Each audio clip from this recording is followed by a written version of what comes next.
like, subscribe, and leave a comment. So it's just been announced. It's going to be Anthony Joshua versus Jake Paul. This is official because it was announced on the news as well. So this is official.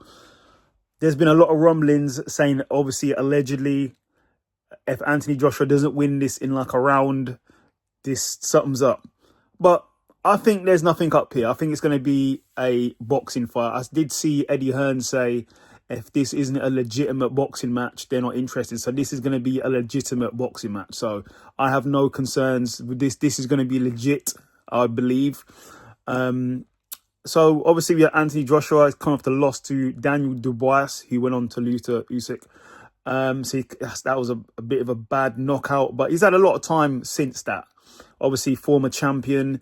I believe also, Mead is saying, in Anthony Joshua's last fight against Usyk, he could have won that, but the last 3 rounds, he didn't have the gas in the tank, but he could have won that. I think he's been the closest to beat Usyk.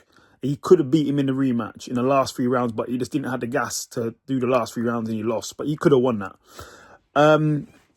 So we'll see. He's a gold medalist. He's a boxer. He's the former champion. So this should be really a walk in the park for him. He's going against Jake Paul. Now, Jake Paul, influencer, boxer. You now have to call him a boxer. He's fought quite a few people now. He fought Mike Tyson, but come on now, that was like an exhibition. Mike Tyson's like nearly 6 years old. I don't even count that. I reviewed that. My thoughts are there.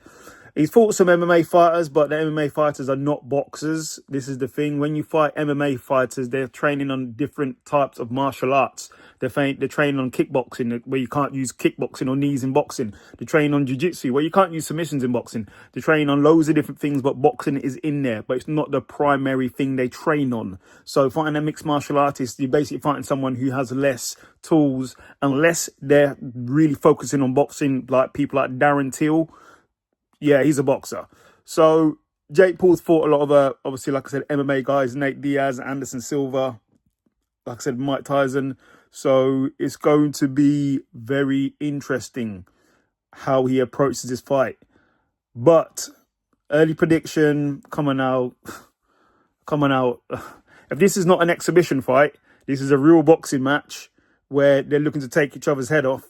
Anthony Joshua should do him. Like, this should be like light work. But don't count out Jake Paul. If Jake Paul hits Anthony Joshua with his hardest punch on the button, he could probably put him out. But I just don't see it happen. And I see Anthony Joshua taking this fight as serious as he took the Ngannou fight, Francis Ngannou fight, and taking out Jake Paul. I will say, props to Jake Paul for stepping up to bat, to fighting these monsters. He's fighting a monster. He's stepping up to bat. He's doing his thing. So props to Jake Paul. I have no issue with Jake Paul. I like Jake Paul. And this is going to be a great fight. Who do you lot think is going to win? It should only go one way, but what's your thoughts?